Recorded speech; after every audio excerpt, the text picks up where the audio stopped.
नमस्कार।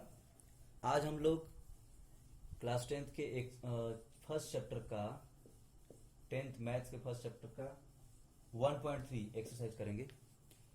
तो एक्सरसाइज 1.3 में सबसे पहला क्वेश्चन है √5 को इरेशनल प्रूफ करना है। इसके बारे में बता दिया गया है। वो जो आप लोग √2 को इरेशनल जैसे प्रूफ किए तो वैसा ही सेम टू सेम करना है। Let √5 be a rational number. This implies √5 is equals to a by b, where a and b are co-prime है ये a और b। फिर उसके बाद हम लोग फिर क्या करेंगे? This implies 5 is equals to a square upon b square। दोनों तरफ स्क्वायरिंग कर देंगे, स्क्वायरिंग ऑन बोथ साइड।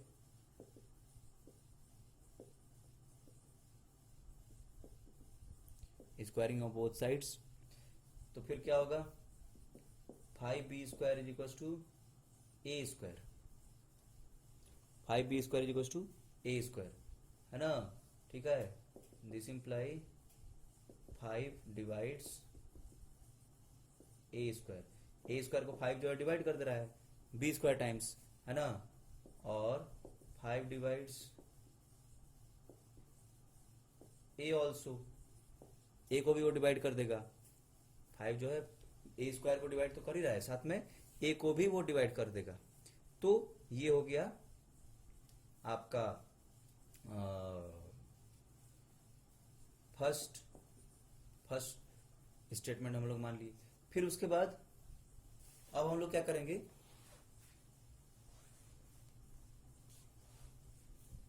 मान लेंगे जो 5 डिवाइड ए, इसका मतलब let a is equal to 5c। A is equal to 5c। तो a square is equal to क्या होगा? 25c square. तो जो ए स्क्वायर है उसकी जगह पे हम लोग यहां से, यहां जो 5b स्क्वायर था इसको हम लोग यहां पे रख सकते हैं। 5b square is equal to 25c square. ये हो गया b square is equal to 5c square. तो इसका मतलब क्या हो गया? This imply 5 divides b square और 5 डिवाइड्स बी ऑल्सो। 5 जो है बी स्क्वायर को डिवाइड कर रहा है, या फिर कह सकते हैं 5 जो है बी को भी डिवाइड कर रहा है। तो 1 और 2 से हमको क्या मिला? 1 और 2 से हमको मिला कि 5 from 1 and 2, 5 is the common factor of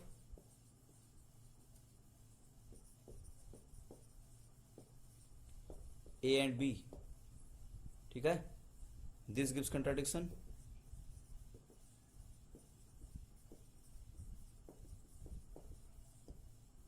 ठीक है। So √5 is irrational.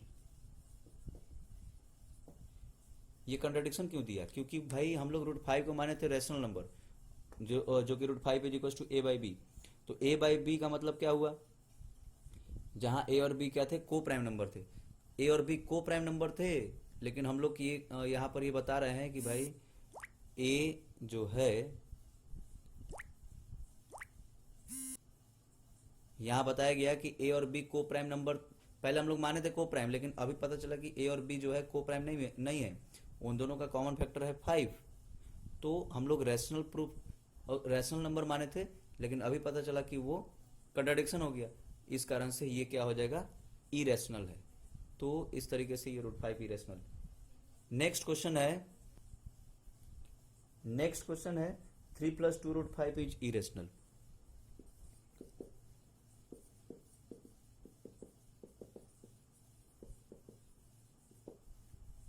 3 + 2 √5 इरेशनल कैसे है?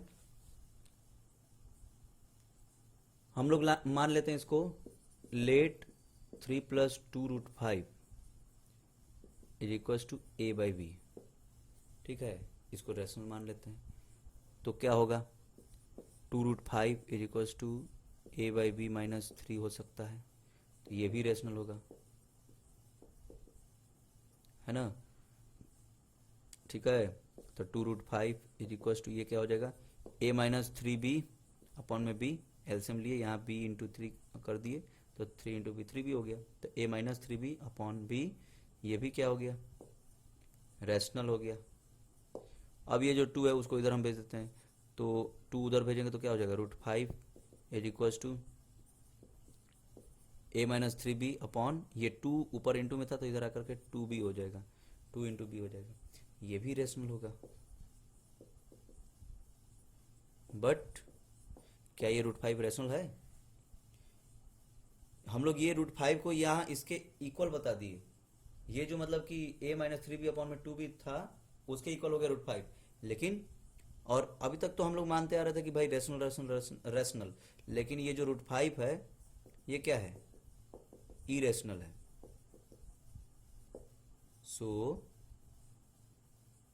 this gives contradiction, this gives contradiction,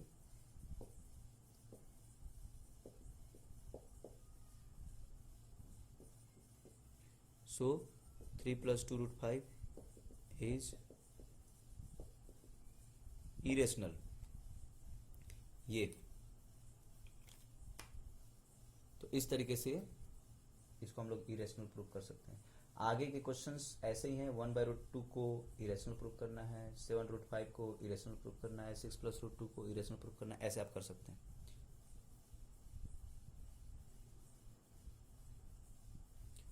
इसके बाद एक्सरसाइज 1.4, एक्सरसाइज 1.4 जो है उसमें बताना है कि ये रैशनल नंबर का एक्सपांशन ये टर्मिनेटिंग होगा कि नॉन टर्मिनेटिंग होगा, without actually performing the division. उसमें डिवाइड नहीं करना है, लेकिन फिर भी ये बताना है कि टर्मिनेटिंग है कि नॉन टर्मिनेटिंग है। तो कैसे बताएंगे, जैसे ये फर्स्ट क्वेश्चन है 13/3125, 13/3125, तो सबसे पहले आपको क्या करना पड़ेगा, 3125 का प्राइम फैक्टराइजेशन निकालना पड़ेगा। ये 2 से तो डिवाइड नहीं होगा, 3 से, 3 + 1 4 + 2 6 + 5 11, ये 3 से भी डिवाइड नहीं होगा, 5 से डिवाइड हो सकता है, 5 से, 5 6 × 30, 5 2 × 10, 5 5 × 25, फिर 5 से ये 125 बार में, फिर 5 से 25, फिर 5 से 5 टाइम्स, फिर 5 से 1 टाइम्स। इसका मतलब जो 3125 है इज इक्वल टू 5 × 5 × 5 × 5 × 5, 1 2 3 4 5, ये भी है, ऐसा हो गया। इसका प्राइम फैक्टराइजेशन ऐसा हो गया। तो जिसके प्राइम फैक्टराइजेशन में सिर्फ 5 या फिर 2 या फिर 2 and 5, जिसके प्राइम फैक्टराइजेशन में 5 हो या 2 हो या फिर 2 and 5 दोनों हो, तो वो क्या होगा, टर्मिनेटिंग होगा। जिसके मतलब डिनोमिनेटर का देखना है, ऊपर वाले का नहीं देखना है, न्यूमरेटर का नहीं देखना है, सिर्फ और सिर्फ डिनोमिनेटर का देखना है। तो डिनोमिनेटर का जिस भी फ्रैक्शन का या फिर जो भी रेशनल नंबर है, उस रेशनल नंबर का जो डिनोमिनेटर है, उस डिनोमिनेटर का प्राइम फैक्टराइजेशन में अगर if the prime factorization of denominator of any rational number contains 5 और 2 और 2 and 5 बोथ,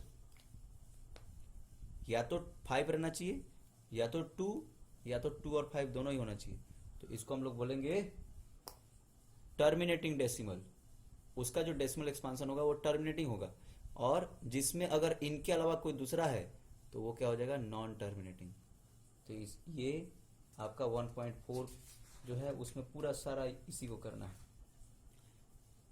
तो ये भी हो गया चैप्टर कंप्लीट।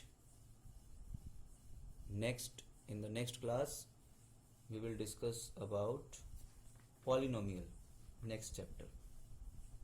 Thank you.